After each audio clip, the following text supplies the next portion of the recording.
परमात्मा ने जो भक्ति करनी है तो भगत की तरह रहना पड़ेगा, बुराइयों से भी बचना होगा और एक बहुत ही साधु भाव में रहना पड़ेगा, किसी की आत्मा नहीं दुखावे।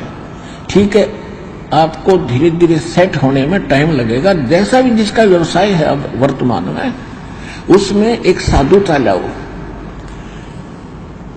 जैसे कोई मजदूर है, सेवा कर रहा है किसी के और भगत हो गया तो वो तन मन धन से सेवा करे उस मालिक के उसमें, क्योंकि वहां से उसने रोटी मिल रही है।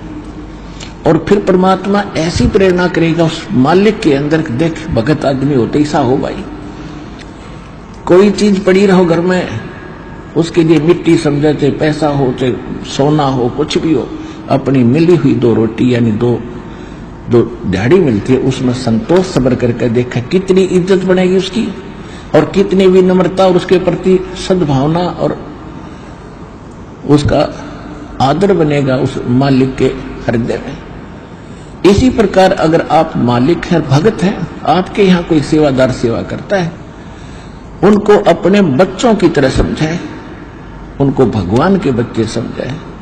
वो बालक सेवा कर रहे हैं, भगवान के बच्चे हैं, उनको प्यार दे और उनके साथ कोई ऐसा गलत बर्ताव नहीं करे। और फिर कुछ दिनों में उनके दिल में ऐसी भावना होगी, परमात्मा दोनों तरफ रोल करता है, जब हम मालिक के अनुसार चलेंगे फिर उन बच्चों में भी, उन सेवादारों में भी ऐसी भावना भर देगा कि हमारे जैसा नालायक इसे ऐसे भले आदमी के घर में रामूनी से 21 कराएंगे, सेवा में मजदूरी में 21 काम करा करेंगे वह। तो इस तरह कितना अच्छा माहौल बनेगा। और हम जैसे मालिक तो समझता है कि न पैसे दो 100 रुपये और काम खींचो 1000 का, और मजदूर क्या समझते हैं, रुपये लेवा 500 और काम करा 100 रुपया का। दोनों की नीयत खराब और दोनों दुखी, कर्म भी बिगड़े, टेंशन बनी रहे। तो इस प्रकार हमने अपने इस अंतःकरण के अंदर एक साधु भाव लाना पड़ेगा और तब हम देखना आपका वातावरण कैसे बदलने लगेगा, कैसे बदलने लगेगा, पूछो मत। तो तब हम यहां भी सुखी होंगे, आपको चिंता नहीं रहेगी कि वहां सेवादार सेवा कर रहे हैं, वो अपने तन मन धन से सेवा करेंगे, भगवान से डर के वो भगवान से डरने वाले हो जाएंगे, फिर बातें खत्म हो जाएगी। अब तो आग लगी पड़ी है, रिश्वत ले ले, यूं ले लूं, फलान करूं, जब करूंगा तेरा काम धर दे 500 रुपये, और उधर से 500 ले लिए, डॉक्टर के जाकर 1000 लग गए, वो 500 भी गए, 500 अपनी तनख्वाह में गए। अरे वो पाप कर्म जो के दो धरे के धराए रहेंगे, फिर गधा बनकर पूरे करेगा जिससे रिश्वत ली है। तो इसी विघ्न में पैर दो मत, ये भगवान बताना चाहते हैं।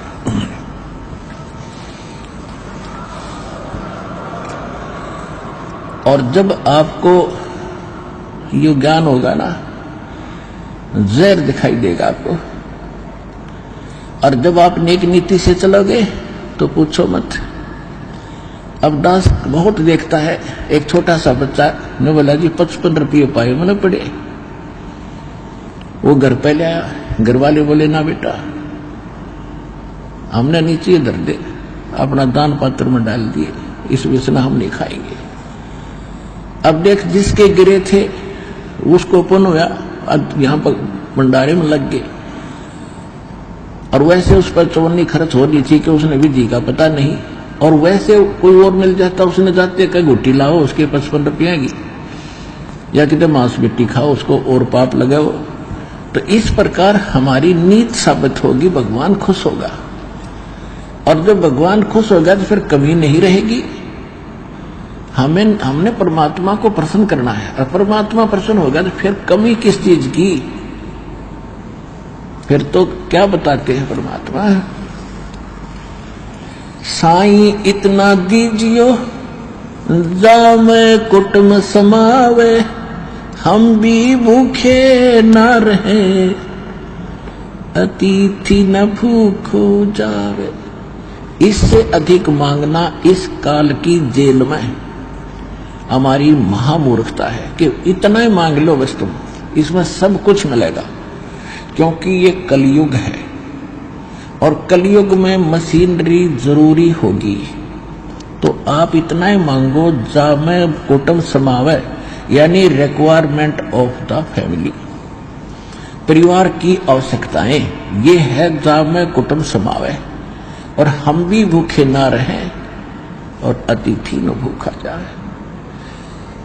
फिर देगा आपको, और फिर रहो मालिक के वचनानुसार चलो। फिर कैसे? जैसे परमात्मा कहते हैं,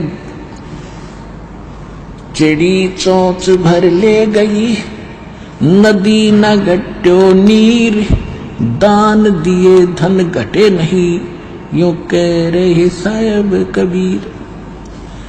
परमात्मा अपना साइन कर रहे हैं इस वाणी को बोल करके, कह रहे साहिब कबीर कि दान करने से धन नहीं घटेगा, ये नियम है ईश्वर का, परमेश्वर का।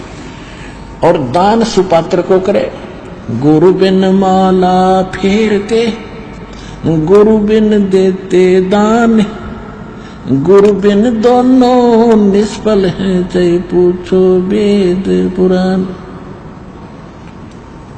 देते को हर देत है, जहां तहां से आण, अण देवा मांगत फिरो, फिर साहिब सुने ना कान।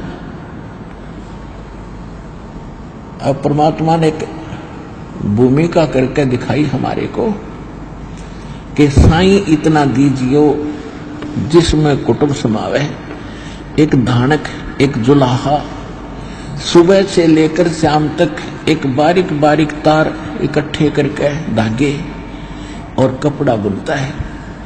एक दिन में मुश्किल से भी 5 फुट 10 फुट बना पाता है, 5 फुट 4 फुट, और बहुत लंबा सैकड़ों फुट का तार वो थान बनाना पड़ता है। ताना बनाते थे, वो हफ्ते में पूरा होता। उसकी जो मेन ताना मालिक को मिलता है, उसमें से अपने परिवार के लिए जो आवश्यक सामग्री थी, खाद्य पदार्थ लाते, और शेष बच जाते उसको सत्संग और भंडारा में लगाया करते थे। इस प्रकार परमात्मा हमें उदाहरण देते हैं कि इस लोक में आप भगवान की भक्ति अवश्य करो, पूर्ण संत से प्राप्त करके, फिर परमात्मा एक्शन में आवेगा। और वैसे आप ये फार्मूले अपनाओगे तो सफल नहीं हो पाओगे, क्योंकि फिर आपके साथ काल रहेगा, ये मन, और केवल वर्क डन मिलेगा आपको। यहाँ वर्क से भी अलग मिलेगा आपको, किस्मत से भी नारा देगा परमात्मा, क्योंकि हम परमात्मा से कुछ और मांग ही नहीं रहे, इतना ही मांगते कि हमारी भक्ति बनी रहे और हमें कोई आवश्यक वस्तु का अभाव ना हो, बस इतना सा।